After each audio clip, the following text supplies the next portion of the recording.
السلام عليكم ورحمة الله وبركاته. الحمد لله رب العالمين والصلاة والسلام على أشرف المرسلين سيدنا محمد وآله وصحبه أجمعين. Inshallah, in Ramadan we'll have a new schedule. Every Monday from 9 to 10 we'll be having a course on purification and prayer.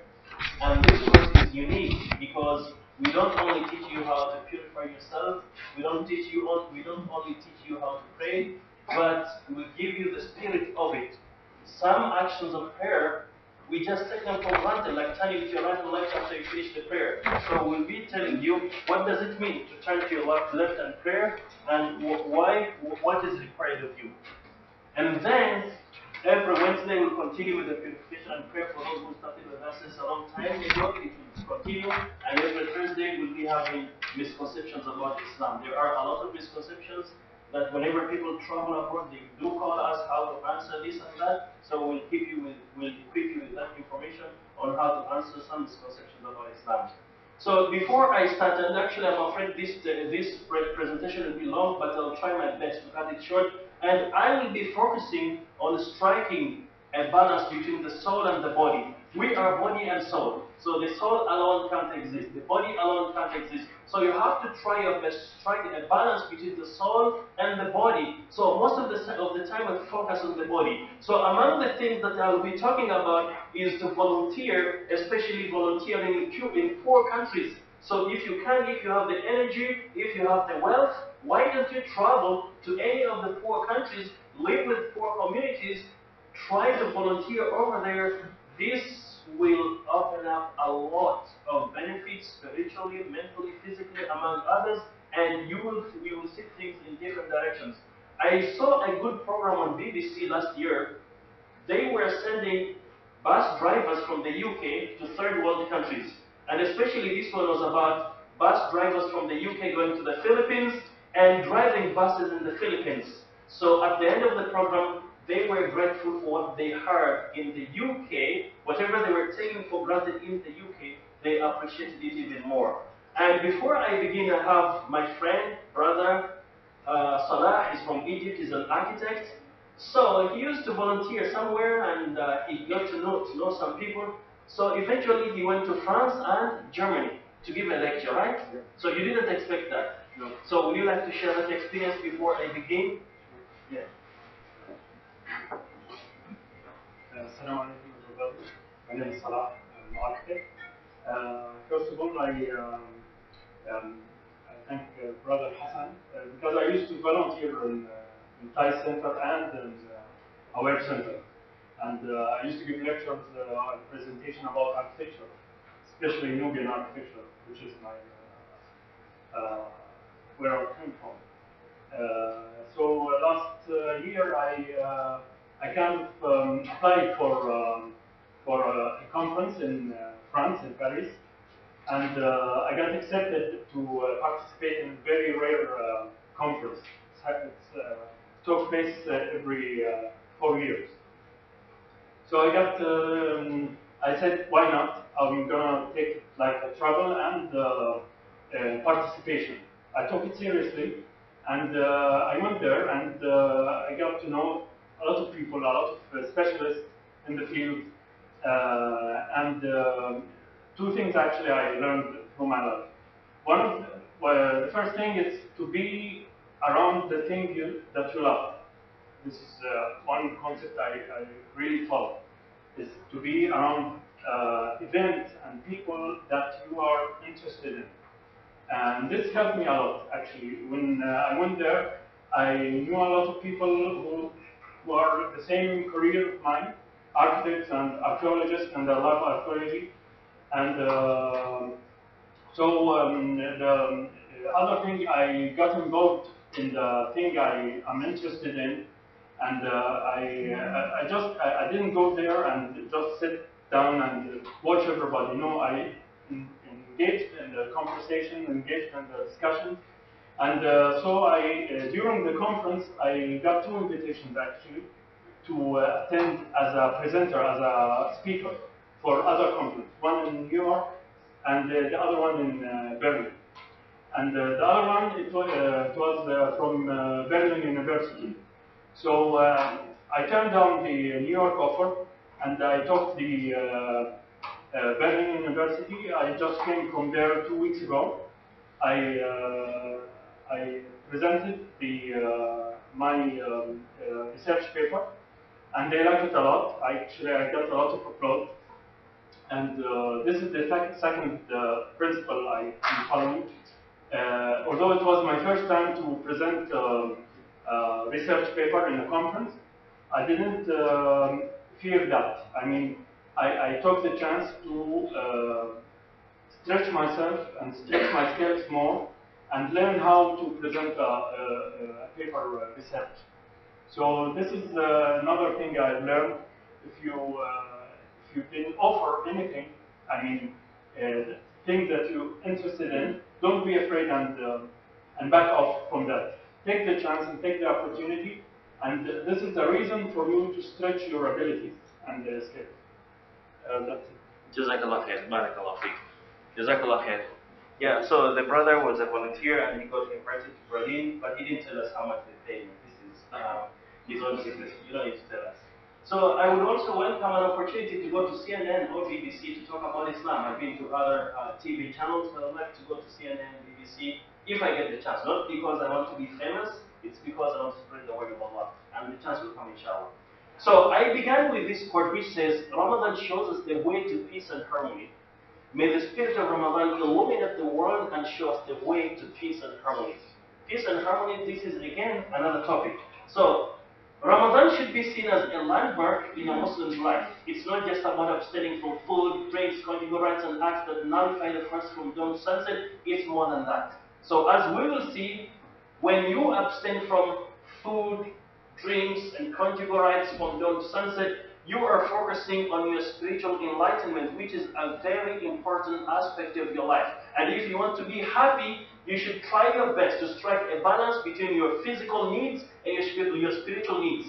So abstaining from food and drinks, this will give you a lot of confidence. At the end of the day, you say, I can make it without food, without drinking. Even if I'm dehydrated, still I can work. And this doesn't mean that during the day you sleep all day long and be awake during night. This is a challenge that you have to face. And when you face the challenge with good intentions, Allah will make it easy. At the end of the day, you'll be a happy person. So real fasting should bring about a real inner change in the Muslim individual and in a Muslim community at large. So Ramadan is a training for us.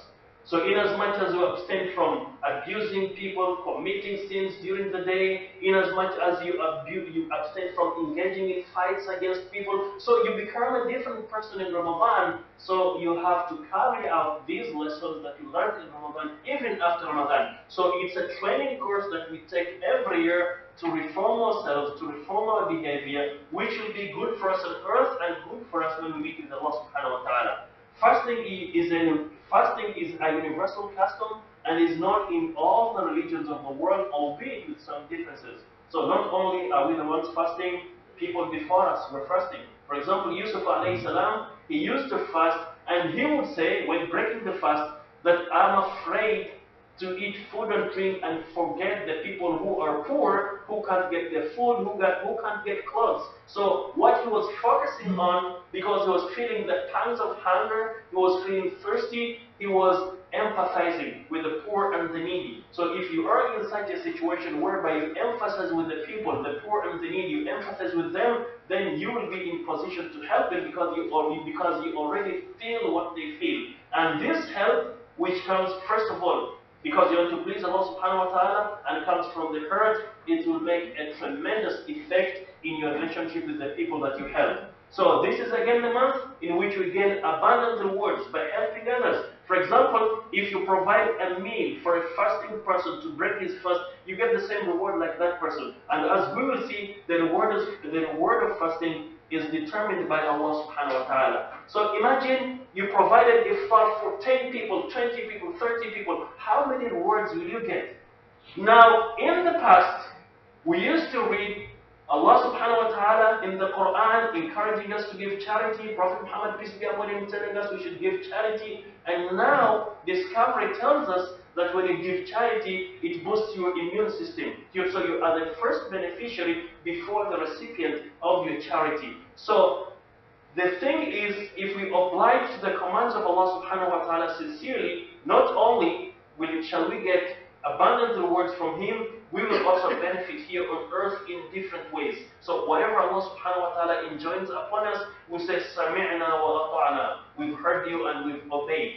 And sometimes some people say, I'm not well enough, I'm unemployed, my income is less nowadays, I can't give charity this year. Allah subhanahu wa ta'ala, when describing the pious people, the successful people who will be in bliss in paradise, He said, الَّذِينَ يُنْفِقُونَ فِي السَّرَّاءِ وَالضَّرَّاءِ. Those who give charity, those who spend from your wealth during the times of prosperity and adversity. So maybe if you give charity during this time when you need it the most, maybe this would be the reason for you to be employed, because Allah subhanahu wa ta'ala knows that this person is willing to help, this person is willing to do good. Let me open up the doors of success for him. So do not say, I'm not in position, I'm unemployed. The little that you have, if you give it with good heart, Allah subhanahu wa ta'ala will multiply the reward for you, and you will benefit in different ways.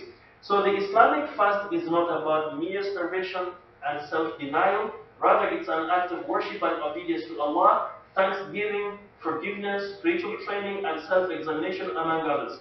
So when you stay hungry, thirsty, from dawn to sunset, you learn how to appreciate some of the blessings of Allah subhanahu wa ta'ala which you were taking for granted. So when you have abundant food, you don't appreciate it. When you have water, electricity, you don't appreciate them. But when they vanish, this is when you learn the value. So when we break the fast, and this is one of the reasons why we always encourage people or advise people, don't go shopping when you are fasting. Because when you go shopping when you are fasting on an empty stomach, you will end up buying a lot of things. When you break the fast, you eat a little. Because when you are fasting, you're hungry. Everything that you see, every food item that you see looks appealing to you. You feel, oh, it will taste more delicious when I eat it. Or any drink that you see, for example, if it's summer, when you see cold water, or you see some juices, you say they will taste differently because they're thirsty. But when you break the fast, so we learn how to appreciate. And appreciation is very important. Allah subhanahu wa ta'ala says, لَإِن شَكَرْتُمْ لَأَزِدَنَّكُمْ. If you appreciate the rewards of, if you appreciate the blessings of Allah, the bounties of Allah, He will give you more. So this is a training course for us to learn to appreciate things that we always take for granted.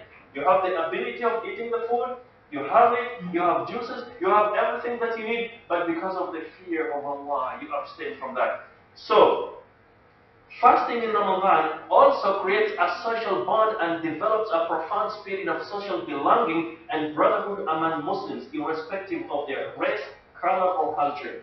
If you go around right now, you will see tents pitched up.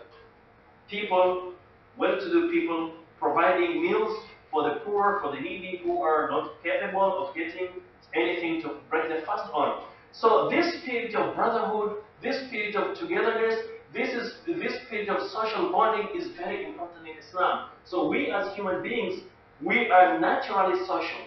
You can't stay in isolation and survive. You need people around you. Even an arrogant person, he needs people around him to whom he will show arrogance. Even a tyrant needs people around him, those whom he will mistreat. So you can't survive and live alone. This is why one of the countries in Europe, I won't mention names, has appointed a minister in order to tackle the problem of isolation of loneliness. Because loneliness is bringing problems.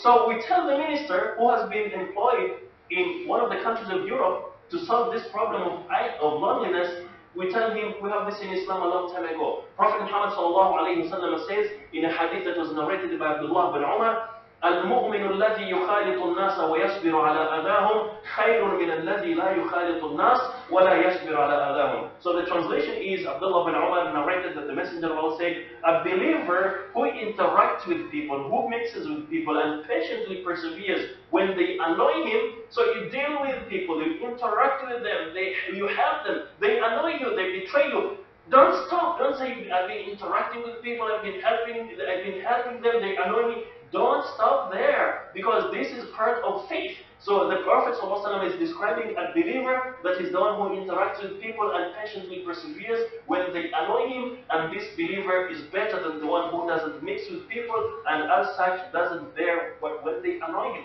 So continue interacting with them. And this will equip you with a lot of knowledge how to deal with people, problems of the people, how they are. You will learn a lot of lessons when you deal with people rather than being alone, closing yourself in your house, and you will get rewards. When they annoy you, Allah rewards you for life. So the Prophet ﷺ is solving a problem of isolation. So he wants people to interact with one another, to be with one another. So when you're breaking, and there is no any opportunity in which you can interact with one another in a better way than when you break the fast together, when you worship Allah together, when you pray together. And this is one of the reasons why when we finish our prayer, you say Assalamu alaikum, you turn to your right, and you say Assalamu alaikum, you turn to your left. So this is not only a ritual act of prayer, there is meaning to it. So when you turn to your right, you look at your brother who prayed at your right side. You introduce yourself to them after the prayer. You get to know them, your sister. So fraternity begins here. Sorority, so to speak, begins here. You turn to your left. You look at your brother who prayed beside you. You get to know him. So when you pray Tarawih together in Ramadan, you get to know a lot of people. So you bond with a lot of people. You discuss different issues with a lot of people. And by this, you're getting the word from Allah. And this is good for your health when you are surrounded with people. You know, sometimes this is why I always tell people who retire that don't retire and sit at home. Try to engage in something. Try to preoccupy your mind. Because if you are free, every penny on your body, you will feel it. If you just sit, eat and drink and sleep, you'll feel every pain. But if you are preoccupied thinking about which presentation, what to do, what to say, sometimes you don't feel the pain. So this is good for you when you interact with people doing something meaningful. So Ramadan is training us to be social human beings. Break the fast together, pray together, especially Tarawih or Qiyamul Layl. And if there are some other activities, and if we can volunteer in doing something good during our free time, we will benefit a lot. But although we will benefit here on earth, our main aim should be to please Allah subhanahu wa ta'ala. If your main aim is to please Allah subhanahu wa ta'ala, Allah out of His infinite bounty and mercy will make you benefit on earth before the hereafter. So this is the time to socialize. Fasting in Ramadan is the best practice that represents the values of unity, brotherhood and equality that Islam strongly advocates for, among others. This experience teaches us how to be more sensitive and sympathize with the oppressed, the needy around the world, and respond to their needs accordingly. So when you feel thirsty, when you feel hungry during the day, yet you have something to eat, but you can't because of Allah. So you remember the poor and the needy who are fasting, but they don't know on which meal will they break their fast. So this will make us appreciate more and will be in position to help those people. So fasting will train us to control our emotions. The Prophet ﷺ says in a hadith that was narrated by Abu Hurairah, أن رسول الله صلى الله عليه وسلم قال: وإذا كان يوم صوم أحدكم فلا يرفث ولا يصخب فإن سابه أحد أو قاتله فليقل إني امرؤ صائم. Al-Bukhari. So Abu Hurairah narrated that the Messenger of Allah said thus in a long hadith: if one of you is fasting, he should avoid engaging in obscenity and quarreling.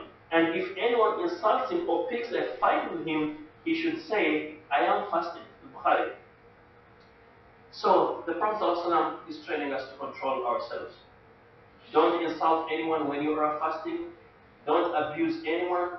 Don't shout at anyone. Even if anyone wants to fight with you, tell them, I'm sorry, I'm fasting. So this is a training even after Ramadan. Anyone wants to fight with you, tell them, I'm sorry, I'm fasting. And fasting means abstaining from anything which is sinful. Even sometimes fasting means al-imsak. It could be abstaining from something which isn't sinful. For example, Allah subhanahu wa ta'ala, when He was telling us about Maryam, Mary, the mother of Jesus, when she started feeling the pangs of pregnancy, Allah told her, فَكُلِي وَاشْرَبِي وَقَرِّ عَيْنًا فَإِمَّا تَرَيِنَّ مِنَ الْبَشَرِ أَحَدًا فَقُولِي إِنِّي نَذَرْتُ لِلرَّحْمَنِ صَوْمًا فَلَنْ أُكَلِّمَ الْيَوْمَ إِنْسِيًّا. So the translation is, so eat and drink and cool your eyes, make yourself happy. And if you should see any human being, then say only, indeed, I have vowed a fast to Allah, the All-Merciful. So fasting here, she says, إِنِّي نَذَرْتُ لِلرَّحْمَنِ صَوْمًا, which means I won't talk. I have abstained from talking.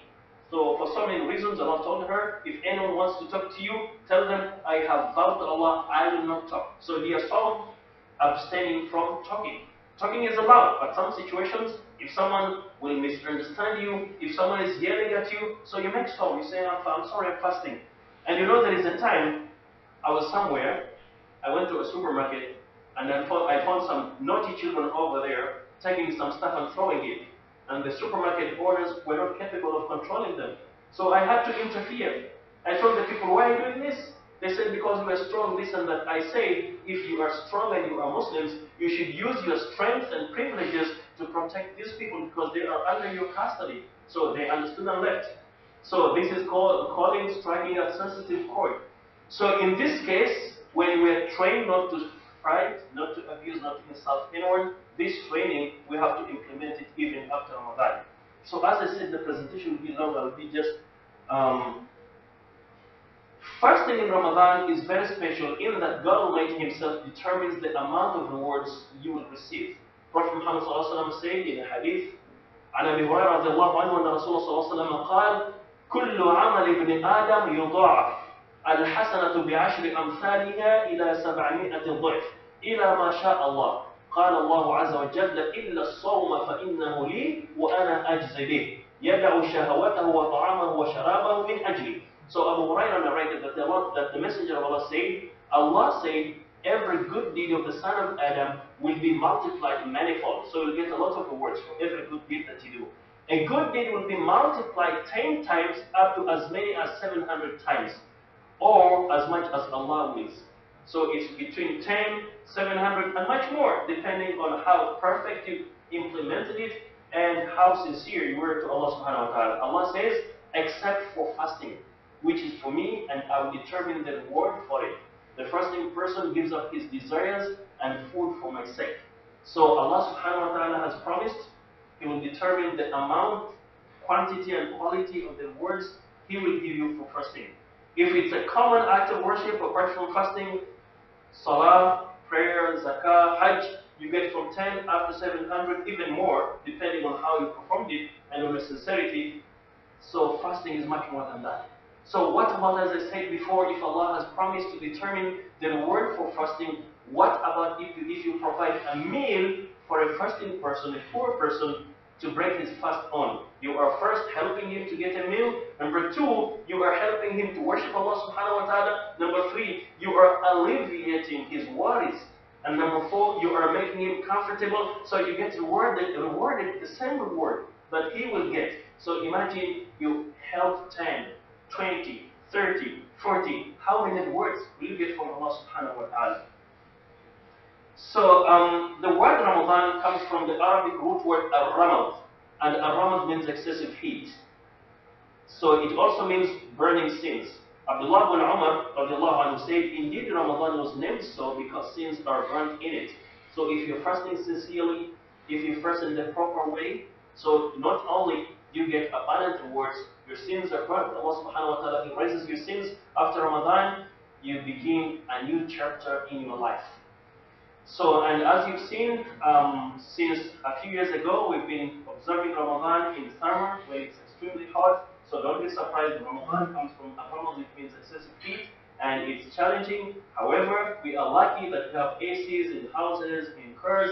But think about people in poor countries who are fasting, who don't have ACs, who do not have the facilities that we have, and who do not know from where they will get the next meal. So when we think about those, we should be duly grateful to Allah subhanahu wa ta'ala and seize this opportunity to obey Allah, to thank Him, and to help as much as we can those who are less advantaged.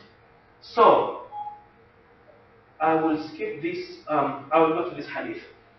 In this hadith, the Prophet ﷺ says, إِنَّ فِي الْجَنَّةِ بَابًا يُقَالُ لَهُ الرَّيَّانُ يَدْخُلُ مِنْهُ الصَّائِمُونَ يَوْمَ الْقِيَامَةِ لَا يَدْخُلُ مِنْهُ أَحَدٌ غَيْرُهُمْ يُقَالُ أَيْنَ الصَّائِمُونَ فَيَقُومُونَ لَا يَدْخُلُونَ مِنْهُ أَحَدٌ غَيْرُهُمْ فَإِذَا دَخَلُوا أُغْلِقَ فَلَمْ يُدْخَلْ مِنْهُ أَحَدٌ. So the translation is, the Prophet, peace be upon him, said, in paradise, that paradise has an entrance by the name of Ar-Rayyan. It has many entrances, many gates. This one is called Ar-Rayyan, which is exclusively reserved for the fasting people. On the day of judgment, they will be called to pass through that entrance, after which it will be closed behind them and no one else will be allowed to enter through it. So this entrance is called Ar-Rayyan, and it comes from the Arabic word Ar-Rij. Does anyone know the meaning of Ar-Rij? Ari, not Rai. There is Rai and Ari. Rai means irrigation. So, for example, if you are a farmer and there is no rain, so you irrigate your plantations. So this is Rai, irrigation. Ari means to quench your thirst. So this entrance is called Ar-Rayyan, which comes from Ari, quenching the thirst. So what do you understand from this? There is a meaning of this. A gate through which only people who fast for the sake of Allah will enter. It's called Ari. It's called Ar-Rayyan, which comes from Ari. Ari means quenching thirst. Why is it called so? Because you can abstain from food for many days, but it's difficult to stay without drinking water. Water is very important. So you can't stand dehydration for a long time, but food you can stay without a long time. So people, and actually so many people, say they fast, but they fast on foods, on food items, but not on water. They drink water because it's difficult for them without taking water. So if you stay for a few hours, for some hours, especially in summer, being hungry and dehydrated, Allah is going to reward you on the day of judgment. He will give you a drink that will always quench your thirst. So people who will enter from this door will be provided for by Allah with special meals because they abandoned their sumptuous meals for some hours because of Allah subhanahu wa ta'ala. وَالْجَزَاءُ مِنْ جِنْسِ الْعَمَلِ. Allah rewards you according to what you did, but what Allah gives you is far much better. There's no any way we can compare what Allah will give to His obedient servants who will enter paradise with what they have now. For example, in paradise, you don't need to go to the bathroom. You don't need to go to the toilet. You don't need digestion of the food. Just the food will take the digestion. It will digest in a miraculous way. But here on earth, even if you eat the most sumptuous meal, after some time you need to go to the bathroom. You need to go to the toilet. So what Allah provides you with will make you enjoy, and you won't have food poisoning, for example. You won't say, okay, it didn't taste good, I vomited, I did this and that. It's a wholesome providence from Allah subhanahu wa ta'ala. And actually the idea that this comes directly from Allah subhanahu wa ta'ala is something that you have to be grateful for. Now I go to the levels of fasting. And this is very important. Fasting has levels. Yes, every fasting will get the reward, but it depends in which level you were. For example here, the first level is the fast of the masses. And majority of the people fall under this category, which is just abstaining from food, drinks, and conjugal rights, and some other desires for some hours from dawn to sunset. So anyone who falls under this category will get abundant rewards from Allah subhanahu wa ta'ala according to the hadith, but he should strive to upgrade his fast. So someone might be fasting, he doesn't eat, drink, he doesn't enjoy conjugal rights, but yet he insults people, he looks down upon people, he's not helping people, he fights, he will get the reward of fasting, but he's not getting the meaning of fasting. He's not getting the spirit of fasting. So this is the basic level, the minimum level of people who fast. But more than that is what they call the fast of special people. So these are special people, which entails not only abstaining from food, drinks, and conjugal rights from dawn to dusk, but also keeping one's eyes, tongue, hands, legs, the sense of hearing, and seeing, as well as other parts of the body away from committing sins. So some people fast, yet they look at haram. So this second level is when you are fasting, you're not only fasting from food, drinks, and conjugal rights, you're also fasting, abstaining from anything which is haram. You don't look at haram, you don't backbite, you don't insult. You make sure that during this period of the time, whatever you say is good, you remember Allah, you read the Quran, so your tongue is always moist with the remembrance of Allah subhanahu wa ta'ala. So if you are in this level, you'll get much more rewards than the first level. So in a hadith that was narrated by Abu Hurairah, Prophet Muhammad said, whoever does not abandon false speech or acting upon it, there is no need for him to abstain from food and drinks. So if you cannot abstain from lying, from scamming, from cheating, looking at haram, there is no need for you to abstain from food and drinks. Yes, brother?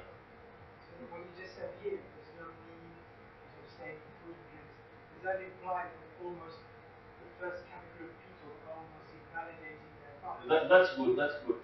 Actually, what it means, if you go, you know, the problem again, as we're talking about, is translation.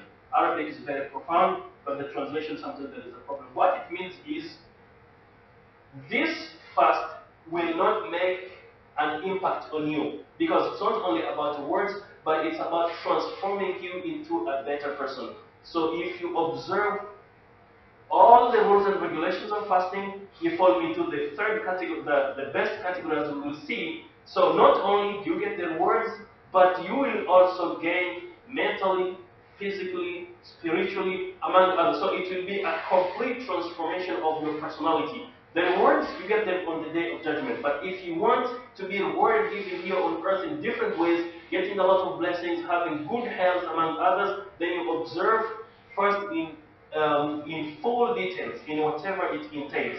So what it means here, Allah does not give you a fast. In other words, Allah will not reward you much for your fast, and the fast will not make an impact on you as a person. Yes, you'll get the reward. The reward is there. Allah is promising you the reward.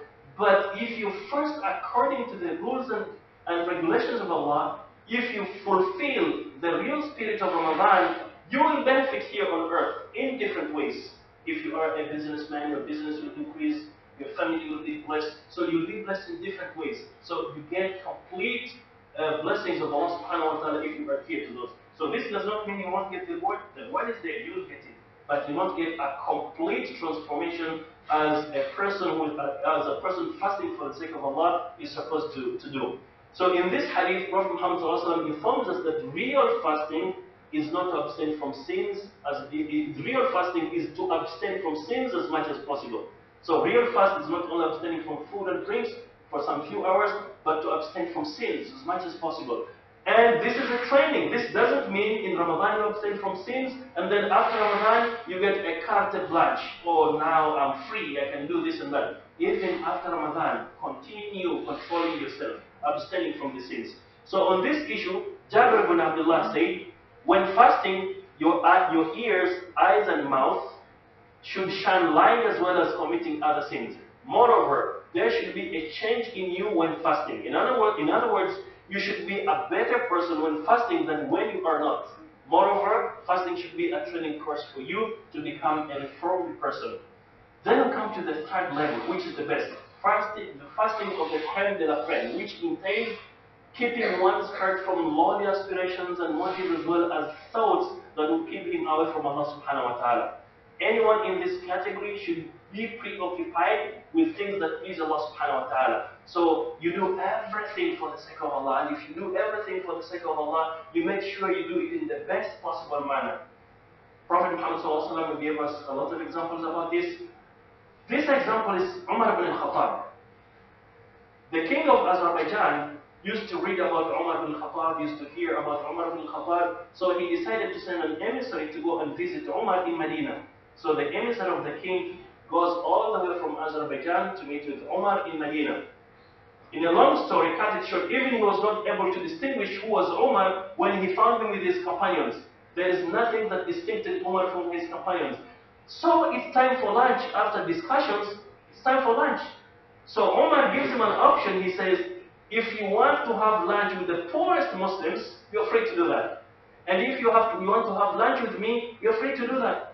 So the emissary was offended. He said, according to protocol, if I am your visitor, I have to have lunch with you. So why do you suggest, in his heart, he didn't vocally say it, in his heart, he said, why is this man suggesting that I have lunch with the poorest Muslims? So he insisted, no, I will have lunch with you. So he insisted he will have lunch with Umar. So he had lunch with Umar, and Umar's lunch was bread soaked in water starred with salt. So water, you dissolve it, you put salt in it, and stir the salt, and then you soak the bread in it. That was the lunch of Umar, who was in the caliber of a president during that time. So the emissary was surprised. After that, Umar took him to the poorest Muslims. They were eating the best sumptuous meals according to the standards of those days. So Umar is teaching him a lesson that I use my position and power to take care of my people, not about satisfying my ego, my selfish desires, because Allah is going to ask me on the day of judgment. So this is the real fast. doing everything for the sake of Allah. Another example, Umar ibn Khattab himself. His wife saved some money and she bought cooking butter and she prepared for him the best meal. So first of all, the first question was, from where did you get the money? Because Umar was very cautious. He doesn't want to eat haram. So when she gave him assurances from where she got the money, he said, I will not eat the food until you invite the poorest people to eat with me. So he didn't want to eat alone. He wants to get the reward of eating with the others. So this again is teaching us how to take care of the poor people. Why is this important? You know, Sa'd ibn Abi Waqqas, rahimahullah, was a very brave man, and from Quraysh, the best tribe. So at some point, Sa'd ibn Waqqas was proud because he used to kill a lot of enemies. And as we said before, all the wars and battles that the Prophet Muhammad ﷺ went to were defensive, not offensive. So he would get information that some enemies were rallying somewhere, preparing to come and attack the Muslims. So he would organize his companions to repulse the enemy. So it was defensive, not offensive. So Sa'd ibn Abi Waqqas was a very brave man. So this gave him some pride because he's from Quraysh and he's proud. He killed a lot of enemies. The Prophet ﷺ told him, هَلْ تُنْصَرُونَ وَتُرْزَقُونَ إِلَّا بِضُعَفَائِكُمْ. You are not given victory on the battlefield. You are not given more sustenance except by the supplications of the weak amongst you. Which means, if you are in a high position, if you are a wealthy person, you take care of the poorest people in the community, and they make dua for you, this dua is strong. It will go directly to Allah subhanahu wa ta'ala. So by virtue of this dua, the dua of the poorest people that you look down upon, when you treat them well, they pray for you, Allah subhanahu wa ta'ala is giving you victory on the battlefield. Not because you are brave, not because you trained yourself for several years. This victory comes, among other things, from the blessings of the poor and from their dua. So during Ramadan, we should try our best to help the poor, the needy. They will make dua for you. It will make a difference in your life. But don't help them because of the dua. Help them because of Allah. If you do it because of Allah and they willingly help, pray for you, then you get the reward and Allah subhanahu wa ta'ala will give you benefits in different ways. So Umar ibn Khattab realized this. So by fasting, a Muslim actually conquers the devil, the shaitan, which capitalizes on food, drinks, and carnal desires to lure human beings into committing sins.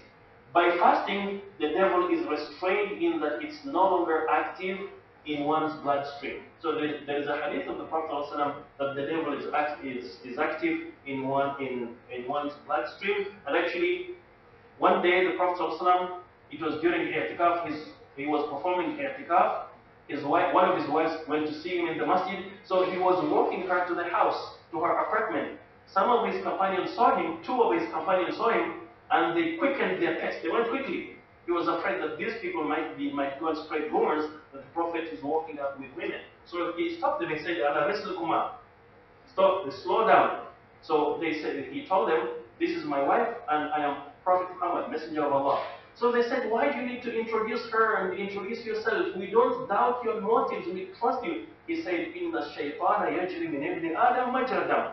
The shaitan is active in someone's bloodstream. So the shaitan might convince you to use this against me. So I have to clear myself, to come clean, because I'm a prophet, I'm a messenger, and I have a lot of enemies. So if I'm in a situation whereby people will capitalize on it to discredit me, I have to clear things.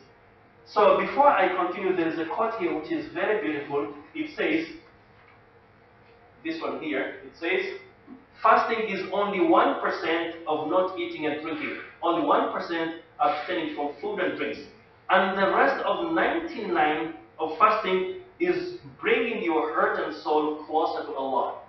Bringing 99 is about bringing your heart and soul closer to Allah subhanahu wa ta'ala. And this one, there is another quote which says, fasting is not about a diet of burning calories, it's about burning ego, pride, and sins. Ego, pride, and sins. So you're being trained not to be arrogant, and you're being trained not to look down upon others, and to use your blessings in order to benefit others. Al-Hasan ibn Ali radiallahu anhu says, Allah made Ramadan a field track for His servants to compete in earning His pleasure by obeying Him. Some people excelled in that and thus became victorious, and others lagged behind. Thus, they became unfortunate losers. So Ramadan is a competition. And we compete in what? In doing good things. In Surah Al-Mutaffifin, after Allah subhanahu wa ta'ala described for the believers what they will get in paradise, what did He say? He said, وَفِي ذَلِكَ فَلْيَتَنَافَسِ الْمُتَنَافِسُونَ. Those who compete, let them compete in gaining the bliss of paradise, in gaining Allah's pleasure. And this is why Sheikh Sharawi says, مَنْ نَافَسَكَ فِي الدُّنْيَا فَاتْرُكْهَ لَهُ. So if anyone competes with you in mundane affairs, so you have one house, he wants to build two to compete with you. You bought sofa you bought some sofa at 200 KD. He wants to buy 500 KD. Leave the dunya for him. But if anyone competes with you in seeking the pleasure of Allah, in doing good deeds, compete with him. So if anyone feeds 10 orphans, feed 20. So you are competing for the sake of Allah, not for the sake of the dunya. And by this I come to the point, which is very important. In Ramadan, we have to strike a balance between our physical needs and the spiritual ones. And this is a problem. All of us, whether we are Muslims or non-Muslims, even atheists, we believe we are body and soul. The body alone cannot exist, the soul alone can't exist. So there is a dichotomous relationship between the body and the soul. But most of the time we focus on the body. We want to eat good food, drink good beverages. Some people undergo cosmetic surgery. They want to look more handsome, more beautiful, spending a lot of money for their bodies. How much do we spend, or how much time do we spend for our spiritual elevation? Because we are body and soul. And interestingly, the body that you spend a lot, when you die, it rots in the earth. But the soul goes up. وَنَفْسٍ وَمَا سَوَّاهَا فَأَلْهَمَهَا فُجُورَهَا وَتَقْوَاهَا قَدْ أَفْلَحَ مَنْ زَكَّاهَا وَقَدْ خَابَ مَنْ دَسَّاهَا. So Allah swears by the soul and the proportion and order given to it. And Allah has revealed to the soul what's good and bad. So whoever purifies it is successful, and whoever soils it is a failure. So this is the time we have to train ourselves to strike a balance between our physical needs and our spiritual needs. Spiritual needs are very important. And if you strike this balance, you'll be happy on earth and in the hereafter. According to Al-Bakhli, a Muslim scholar, he says, the body and the soul both can be either healthy or sick. Your body can be sick and your soul can be sick. So he says, signs of imbalance in the body are different ailments like aches and pains, while an imbalance in the soul results in related symptoms such as anxiety, depression, or anger. Anxiety, depression, or anger. So some people are suffering problems because of anxiety, depression, because they did not try their best to strike a balance between the body and the soul. So if you want to have a healthy mind, you need to have a healthy soul. If these two crucial aspects of oneself, physical body and soul, are not in balance, the person might struggle with finding the peace he craves for in life. So you can't be peaceful in life if these are not in health. So what is mental health? Mental health is a status that is achieved once the soul is practicing to reach its full potential of salvation and being away from any factors that can disturb its peace. Therefore, those factors that can hurt and disturb your mind are originally those factors which hurt your soul. So we have mind, body, and soul. So they can either be sick, they can either be healthy. And if your mind, body, and soul are healthy, you'll be happy on earth. If only your body is healthy and the mind and soul aren't, they will infect your body. If they are sick and your body is sick, you'll get some diseases. Some diseases will attack you. So once you achieve a healthier soul, you will have a healthier mind. So let's review some of the factors that can threaten your mental health. What are they? According to the Quran and the Sunnah, the following are some of them. Arrogance. So if you ponder, if you have anyone who is always arrogant, monitor his lifestyle, monitor his psyche, he's not a happy person. Arrogant people are not happy people, and no one would like to be surrounded with arrogant people, so they end up being lonely and they pay a lot of price. And we'll find them having a lot of diseases, a lot of insecurities. This is a topic by itself. Jealousy. People who are jealous, they're not happy. When they see someone enjoy, they become irritated. Why is he having this? I don't have it. And actually, jealousy is very dangerous. Because Allah subhanahu wa ta'ala has predetermined forever what he will get and how he will live his life. So if you are jealous of someone, this means you are angry of Allah because of his decisions. So implicitly you're telling Allah, you took a bad decision to give him this and you didn't give it to me. So jealousy will bring about problems. You will be sick if you are jealous. Animosity, if you're always angry with people, if you take people as enemies, always you want them to fail, you want them to suffer. So when you see your people whom you take as enemies, when you see them enjoy, you feel bad. This will take a toll on you. And if you read books of doctors, medical doctors, they say these vices will destroy your immune system. They will end up making you a sick person. Lying. So when you lie, you won't be peaceful because every time maybe they will discover I lie. Maybe so all the time you don't have securities because you lie. You don't speak the truth. And when someone asks you the same question twice when you lie, it will irritate you. You'll be angry. You'll react negatively because you know they're going to discover. So when you lie, you won't be happy. Backbiting. Also, it takes a toll in your accusation. You accuse someone of something he didn't do. Mockery, looking down upon people. Anger. So the Prophet ﷺ, not only did he advise Muslims to avoid anger, he gave them mechanisms, anger control mechanisms. So he said, if you're angry while standing up, sit down. If you're angry while sitting down, lie down. If you're still angry while lying down, perform ablution wudu. The shaitan will go. When you're angry, the shaitan is in you. And you can do something stupid under the feet of anger for which you will regret your entire life. So if you submit to anger, you let anger control you, then you will suffer. You'll do things for which you will regret your entire life. So anger is going to ruin your life here on earth and in the hereafter. Addiction to sins. So some people enjoy committing sins. So it's an addiction to them. Eventually, they pay the price here on earth and in the hereafter. Hard-heartedness. There is no sympathy in you. So because you always commit sins, so your heart has been stained for several times, it becomes hardened, so sins become your addiction. So how will you survive if sins become your addiction? You pay the price here in this world before the hereafter. So it is believed in Islam that these factors are the most dangerous factors that can threaten your spiritual life. Once they disturb your spiritual health, they will certainly threaten your mental health as well. So if someone's soul is infected by any of these factors, he or she cannot reach ultimate salvation and peace. You can't be peaceful if you're suffering from those vices. So how can you achieve spiritual health? I will end with this means of achieving spiritual health. In other words, how can you strike a balance between our physical needs and spiritual needs? First, to invoke Allah subhanahu wa ta'ala always to guide and keep us firm on the straight path.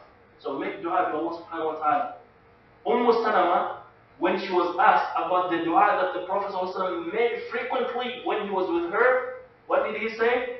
What did she say? She said, Allahumma ya muqallib al-qulubi thabbit qalbi ala dini. Oh Allah, the turner of hearts, make my heart firm on your faith. So we ask Allah, we always pray to Allah to make our hearts firm, to make us able to conquer all those vices, to make us on straight path. And being on straight path means to follow all the commandments of Allah subhanahu wa ta'ala, to avoid anything that Allah forbids. So this means to be on the straight path. So we need dua, Allah subhanahu wa ta'ala to help us. Yes, we make dua, we should also make daily steps to show that we are serious. So Salama also asked the Prophet ﷺ, why do you always pray to Allah to make you firm on his faith? He said, Ya Salama, ما من أصبعين ما من قلب من قلوب بني آدم إلا بين أصبعين من أصابع الرحمن فمن شاء أقام ومن شاء أزاغ. So Prophet Muhammad ﷺ told her, there is no any heart of son of Adam except that it's between two among the fingers of Allah. So Prophet Muhammad says, the fingers of Allah, we don't know how they look. Allah is perfect. We cannot in any way try to figure out how they look, but we believe Allah has fingers according to this hadith and other sayings of the Prophet. So the Prophet continues, he says, whomsoever Allah wills will keep him firm on faith. And whomsoever Allah wills will let him go astray. So we need to pray to Allah. Number two, to love Allah. Appreciate the bounties and blessings He has entered you with, and fulfill your obligations towards Him. So, love Allah, and this love entails fulfilling his obligations and avoiding sins, and do everything we can and appreciate his blessings. So during Ramadan, we have to learn to appreciate him. So when we are thirsty, we are hungry, and we see the food, we say, Subhanallah, we have been taking this for granted. So we appreciate the blessings that we have, Allah will give us more. So we need always to appreciate, and we should make sure we fulfill the three pillars of worship. One is to love Allah, to be afraid of Allah, and to expect rewards from Allah. You love Allah, you be afraid of Him, and you expect rewards from Him. And we say the fear of Allah is different from the fear of any creature. Because if you fear Allah, you will make sure you do what He wants. You will avoid what He doesn't want. And this fear will turn into love. But if you fear a human being, when you see him, you stay away from him, you stay aloof. If you have, for example, a boss who is a control freak, when he comes in, you avoid him. But when you fear Allah, you come to Him. So and by coming to Him, you learn to love Him. Read the noble Quran as much as you can and ponder its meanings. So there are 4 levels that we have to do with regard to the Quran. You read it, you understand it, you implement the teachings, and then you teach it to others. So read, understand, implement, and teach. And the best way to learn is to teach. So even if you read only one verse, you understood it very well, teach it to your friends. You people ponder over the meanings. And as I usually say, for example, oftentimes we hear they discovered a letter that was written by a king to his wife, a king to his son. And they would auction this letter, and it would bring millions of dollars. A letter written by a human being, fetching millions of dollars just because someone wants to hang it in his house. Maybe there is nothing to benefit from just because it was written by a king. He will hang it in his house, and when his friends come to visit, he shows them around. So if people treasure things written by human beings, why can't we treasure the words of Allah? Our Creator, Cherisher, Provider, Protector, among others. So this is the time they call it Shahrul Quran for so many reasons. That's another topic. But this is the time we have to read the Quran, ponder the meanings of the Quran, implement the teachings of the Quran, and teach it to others. خَيْرُكُمْ مَنْ تَعَلَّمَ الْقُرْآنَ وَعَلَّمَهُ. So the best among you are those who teach the Quran and who learn the Quran and teach it to others. Begin to invoke Allah with the morning and evening supplications, learn their meanings and ponder over them. So we have Adhkar al-Sabah wal-Masa, the supplication that you pray during the morning and during the evening. So during Ramadan, say these supplications. So this will give you moral elevation. You'll get illumination, you'll get light in your heart. Ponder over the meanings. If you can't speak Arabic, they are translated in English, and find someone to explain the meanings for you. So you ponder over the meanings. Remember that Allah is with you all the time and sees what you do. So if you remember that Allah is with you, you will be disciplined. Sympathize and empathize with the poor and the needy in your neighborhood and help them. So when I talk about sympathize and empathize, not only to help them, what you can do also is to talk to them, get to know them, give them advice. If they're suffering, console them, comfort them. And actually, I don't know if I told you before, I had a story of a celebrity who traveled all the way from the developed world and went to a third world country. He slept on the streets with the street kids for 2 weeks, empathizing with them. They loved him. So he was talking to them, getting to know them, going to places, playing soccer with them, and finally he built a shelter for them. So how could they forget such a person? So not only helping, empathize with them, talk to them, play with them, get to know them. This will make a difference in your lives. They will also make a difference in your life. When you see how you are blessed, these are the same human beings. You didn't pay anything to Allah to make you who you are. You are all created by Allah. There is nothing special with you. You are all human beings. So if you are in an advantaged point or place, you have to take care of those who are under you. And if you do it with good heart, with good intentions, Allah subhanahu wa ta'ala will reward you. So there is here a quote which says, we can't help everyone, but someone can help someone. Everyone can help someone. So one person can't help everyone, but everyone can help someone. So if you can't help 10, just help 1. Help 2. Make a baby step. And this baby step will be appreciated by Allah. You'll benefit your earth and in the hereafter. Travel to poor countries, meet with the poor and the needy, spend quality time talking to them, and help them if you can. So if you do that, this will make a difference. I have met with tourists who had problems in their original countries. I was curious. I wanted to know why they wanted to volunteer in poor countries. They said, some of them would tell me, I separated from my wife or my husband. I got some mental problems, so my psychiatrist advised me to travel and engage in a volunteering work activity with the poor people. And he said this has made an impact. So it did help psychologically. So they're doing it because of themselves, but for us we say, do it first for the sake of Allah. If you are sincere, it will make a difference. You try it within your ability. Travel to any country of your choice, see the poor people, sit with them, talk to them, interact with them, spend quality with them. You will see, you will hear a lot, and this will give you a new perspective in life. Avoid negative habits and behavior. Lying, cheating, backbiting, avoid that. Listen to religious talks or lectures or sermons, especially those about the sins you commit, and resolve to eschew them. So during the month of Ramadan, instead of listening to music, instead of listening to songs, listen to sermons. Especially if you have some weaknesses, pick up. And now we have internet, we have YouTube, but you have to make sure the source is authentic. So these sermons will renew your faith, especially if you ponder over the meanings of the preachers. Pray tahajjud, especially during the last nights of Ramadan. That's Qiyamul Layl. Pray with your friends. The Prophet ﷺ used to abandon everything because of this. So pray tahajjud. Jazakallah khair. Volunteer in humanitarian activities, observe the reaction of those you serve, then contemplate over it. So I shared this hadith with you about Sa'd ibn Abi Waqqas. So remember or ask yourself why you are here on earth and find purpose in life. So every person should ask himself, why are you here on earth? Find purpose in life. And if you can't find purpose in life, talk to someone who can help you find purpose in life.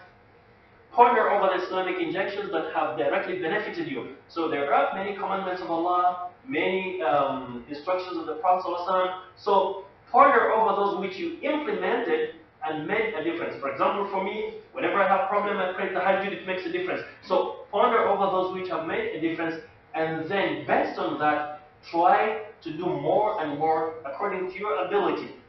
Fast as many days as you can before and after Ramadan. So don't fast only in Ramadan, before and after Ramadan, make sure you fast. And I will end with these 3 quotes. The first one says, the strongest people are not those who show strength in front of us, but those who win battles we know nothing about. And actually, this is a food for thought. Think about this. The strongest people are not those who show strength in front of us, but those who win battles we know nothing about. One of them is, for example, my friend is Salah. We are loyal friends. So someone insults Salah or backbites Salah in my absence. So I have to defend him. But when I defend him, I don't have to tell him that, I defended you.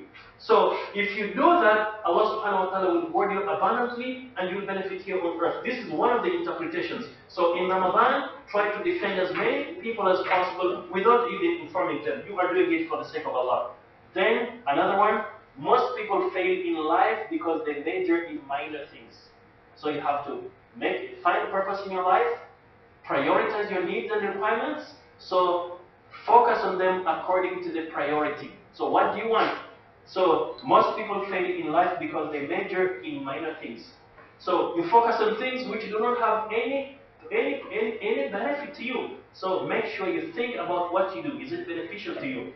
And then the last one, life is like riding a bicycle. To keep your balance, you must keep moving. Life is like riding a bicycle. To keep your balance, you have to keep moving. And actually, interpreting this in my way also, there are many interpretations of this. If you want to be successful in life, so make sure there is a balance between your physical needs and your spiritual needs.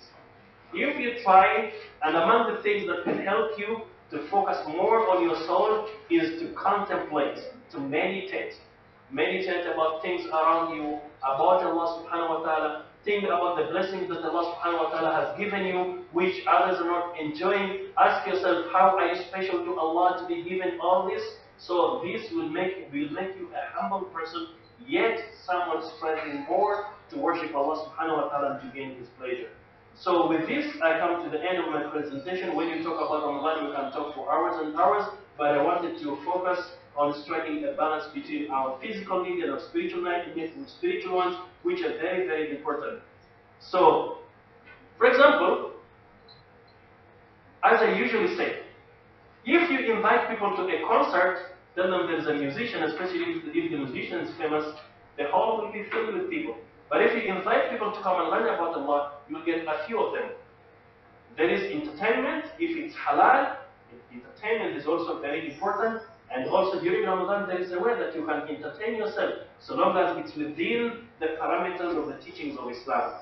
So, any comments or questions about the lecture tonight about Ramadan? Any comments or questions?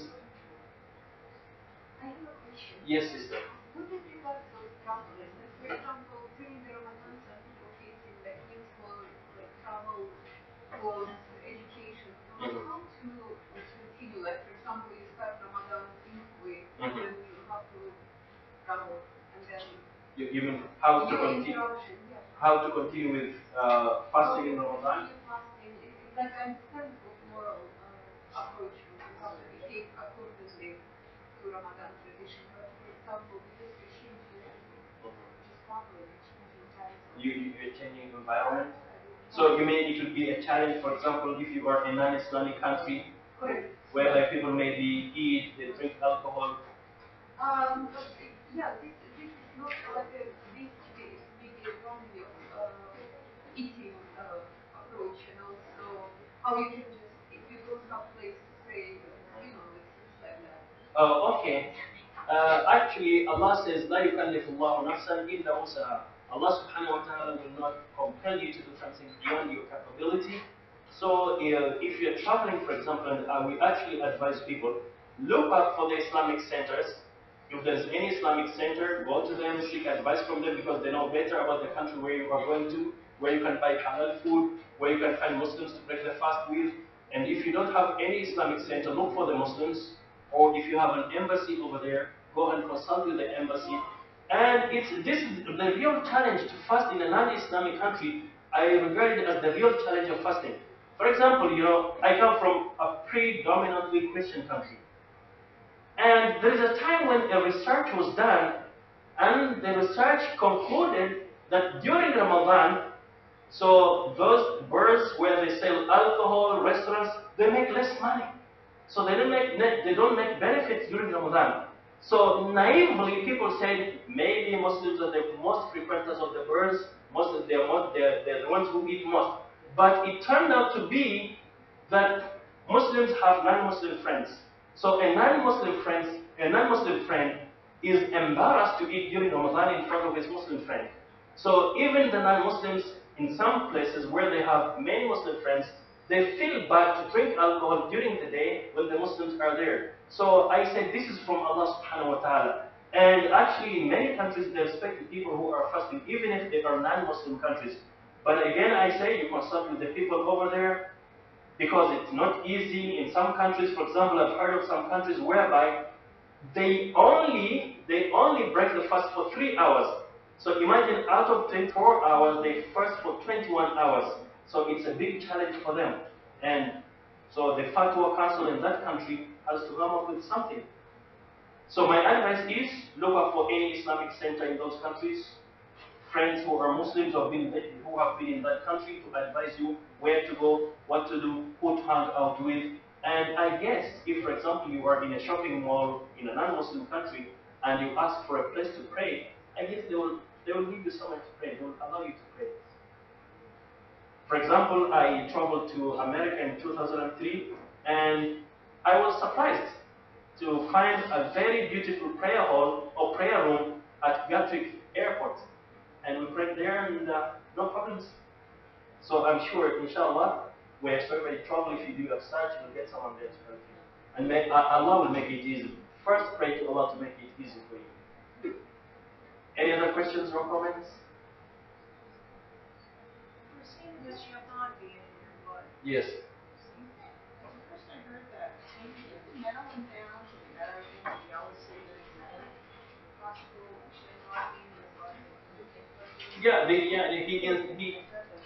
He inflates these feelings in you, arrogance, jealousy. So it doesn't mean literally that he is active in you in the body, but it means he capitalizes on the things that you want to make them look appealing to you. The vices, the bad habits. So he's in different ways instructing you. For example, someone insults you. The shaitan in you says, fight back. You know, who is he? You are so and so. So this is the shaitan, these bad ideas that you get. So you have to avoid them. And actually by staying hungry, you become weak, and this weakness makes you humble. It makes you down to earth. And this is what Allah subhanahu wa ta'ala wants from you, to feel humble, to feel in need of support from Him, guidance, and to abandon all feelings of arrogance, ego, and others. Yeah. Any other questions or comments? Yes, sister. Yes. What about people that is not a Muslim but is So someone isn't a Muslim, yeah, and he or she is giving Muslims food which to break the fast.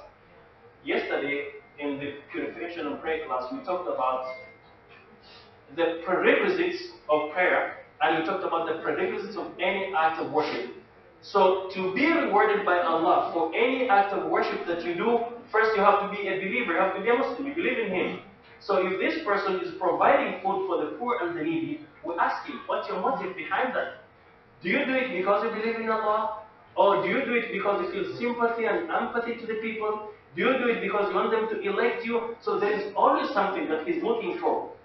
For sure, there's a goal that he wants to achieve, he or she wants to. So for whatever goals he wants to achieve, Allah will make him achieve it. So he will get what he wanted. So it's better you ask the person, what does he want by doing this? So if he wanted to be famous, Allah will make him achieve what he wants. But if you do it for the sake of Allah, one of the prerequisites, you have to believe in Him as the only one worthy to be worshipped, and then He will reward you. For other reasons, yes, even if you don't believe in Him, you did something good, He will make you get what you wanted here on earth. But on the hereafter, He will tell you, you didn't do it for the sake for myself. You did it because of this and that. And sometimes, if there's someone who wants to be elected, they capitalize on such occasions to get people to support them, to earn votes from the people. But Allah knows the intention. In a nutshell, Allah rewards you according to your intention, to what you have in the heart. Even if you don't believe in Him, what you wanted to achieve, He makes you achieve it. yes. And also, I have seen some people that will say, I cannot pray because I am a sinner. Like I'm doing, I'm the act. I'm doing some sinful act. Yeah, this is shaitan. We should not despair of the mercy of Allah. The Prophet ﷺ told us, even when you die, be optimistic. So if you are a sinner, this Ramadan is a very good opportunity for you to repent to Allah. So we tell that person, repent to Allah. If you repent sincerely, you follow the steps that you have to follow when you repent. Not only will Allah forgive you, He will turn your sins into words. So you can't say because I'm a sinner I can't pray. No, we say pray and repent from the sins. And you teach that person the steps that he has to take in order for his repentance to be accepted by Allah. Any other questions or comments? Yes, sister. How about attending the call with the non-Muslims? Companies sometimes just out of respect for Muslims, they want to organize iftar for everyone to meet up. Yeah, this is a good opportunity to do da'wah. I'm always invited in Ramadan for iftar, companies, individuals, restaurants. I go there and I make sure I meet with the non-Muslims, talk to them about Ramadan. So this becomes the first step of doing da'wah to them. So yes, you go there, main aim is do da'wah. How do you they start with opening the pot and everybody just jumps into food and then that's it. Even if you get to know only one person, you say hello to them, take their number, chit chat within 5 minutes, talk to them about Ramadan, ask them a few questions. There is always a way. And actually, when we gave last year, when we gave a course on the art of da'wah, we did talk about some of these things. Even if you meet with only one person, even if you make sure For example, I was invited on a wedding, and I made sure I sat with non-Muslims. So there was a designated table where I was going to sit, but I moved. And beside me there was a guy, and his spoon fell down to the ground. Then I gave him another spoon, then we started to chat. So you find something which will draw the curiosity of that person to talk to them, even if it's one person. So this would be the first step of a very huge transformation. So we can't underestimate these small things. You know, I used to do that with someone who was very, very arrogant. We used to teach together in the same school, and he liked a milk, they called carnation milk. So during the break time, he would come and make tea for us. So I made sure I had some reserve of carnation milk. When he doesn't have, I gave him. I continuously gave him until he started asking me questions. And finally, he became a Muslim after Allah had guided him. So you find just something that you can do, something that you can say, something that you can help with. There will always be something. And you, step by step, you do da'wah. So you go there for the aim of doing da'wah for the sake of Allah. Yes, yes. Actually, in support of Sheikh Hassan, what I've been coming to Thai Center for many years, and I was Christian. I was actually devoted Christian, and no, even not many people like trying to convince me until I listened about Islam, but being surrounded by Christianized community and see such a wonderful people. I was absolutely amazed by Sheikh Hassan and other teachers. I was actually begging people to help me to become Muslim. Yeah, actually, I knew her since the Aware Center a long time ago in Surah. She used to attend with her son. She wasn't a Muslim by that time, but she was frequently attending. Coming here, because friends just invite me and say, come on over, join us. And no one gives me dawah. I just basically people with nice and that is not like I was inspired by kindness and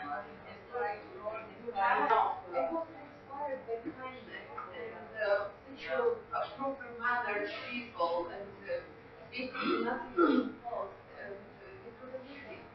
So you won't become one community, and I am entirely grateful for this opportunity. Yes, exactly. Yes, brother. I mean, yes. Is there a difference in reward between sponsoring a third party to the poor or doing a party to your friends? Is there any difference? I do a third party to your friends. Okay. Somewhere I sponsor the poor. Okay. Is there a different reward? Okay. The brother says, is there any difference in reward sponsoring the poor in order to get something on which to break the fast and throwing a party to his friends? So in Ramadan, for example, you are inviting your friends to break the fast with you. Can anyone answer before I answer? Is there any difference in reward? So in this case, I say we prioritize. And of course, you cannot help anyone everywhere in the world. So you first help the poor to break their fast. You get more reward here because you're helping someone to provide something on which to break the fast who does not know from where the next meal will come. And by this you are encouraging him to fast even tomorrow or after tomorrow. Some people don't fast because they don't know from where they will get something to break the fast. Especially if their iman is da'if. A lot of people they don't. They say, I'm a poor man, I don't know from where I'll get the meal. Inviting your friends also is okay because it'am ta'am is not only for the poor. Many people misunderstand it that it'am ta'am is for the poor. You know, immediately after the Prophet ﷺ arrived in Medina, he told people four things. He said, أيها الناس أطعموا الطعام وافشوا السلام وصلوا الأرحام وصلوا بالليل والناس نيام تدخلوا الجنة بالسلام. So all ye people, feed one another. 2. أيها الناس أطعموا الطعام وافشوا السلام. So it's greetings of salam. So whenever you meet with each other, assalamu alaikum. And as we usually say, salamu alaikum is not only a greeting, it's a prayer, supplication. You're praying to Allah to bless your Muslim brother, to give him mercy, peace and blessing. So you are praying for them, you're praying to Allah for these people to have mercy. Number 3, silul arham, strengthen your bonds of kinship. So make sure, bring your brothers together, you help them, you do whatever you can. And the 5th, وَصَلُّوا بِاللَّيْلِ وَالنَّاسُ نِيَامٌ. Make sure you pray at night when people are sleeping. So feeding was the first one. And you are nas, أَطْعِمُوا طَعَامٌ. So scholars say feeding everyone, because when you gather together at a table, according to psychologists, so your brain fires a hormone called oxytocin, which says, I'm a friend, I'm not your foe. So you get the word here, but as I said, you prioritize the poor, you get more words. Your friends might be rich, they have everything in their houses. So just they're coming in order to honor you. And it would be even better if you throw a party with a purpose. Not only food, you have an agenda. Maybe you want to encourage your friends to feed the poor and the needy. So the aim of inviting them to break the fast with you, you want to encourage them to even eat here, you get more rewards. Because you fed them purpose. Without purpose, there is reward. But with a purpose, more reward. Any other questions or comments? So you had a question. No, just you said da'wah, you can pick anything Yes. to talk about da'wah. Yes. I remember I was talking to a listener about that, and as soon as the subject came up, I told him about hadith about Prophet Muhammad, about the dieting, and how Prophet Muhammad said good hadith and good wise thing about he liked a lot, and they wanted to be more about this. So you can pick anything and find the suitable. I have an example. I was in a civic function in Scotland with the mayor and all these people. And one day when the business person sitting at the table and explained about how our duties would come to an end. She was a mother and a son and a girlfriend and all this stuff. And I said, look, we don't send our parents to other people's home. And she was asking questions, almost tears to her eyes. She was amazed. She said, really? Do this? So, there's some things which, they really want, everyone needs, but the society has prevented that need being fulfilled. Because in our being, those needs are a duty upon us. So when they hear those things, it can trigger something very nice. Yeah, that's good. And actually, there's a guy from Portugal who came to Kuwait for the first time. He was a Christian, and they brought to me to do da'wah to him. So he introduced himself. He told me he was an engineer, and he was able to invent a wheelchair for his mother who cannot walk. So it was a special wheelchair with special specifications. I won't go into details. So I capitalized on this to say, in Islam, your mother is honored. And I gave him the ahadith and the books, and he wanted more. He wanted more. And this was his turning point towards Islam. He went, he started with respecting mother, father, and eventually Allah guided him to Islam. So we find that we look at things which they have, qualities that they have, and we back them up with Islam, with hadith 1, hadith 2, ayah. It will make a difference, inshallah. Okay, Jazakallah khair. See you, inshallah.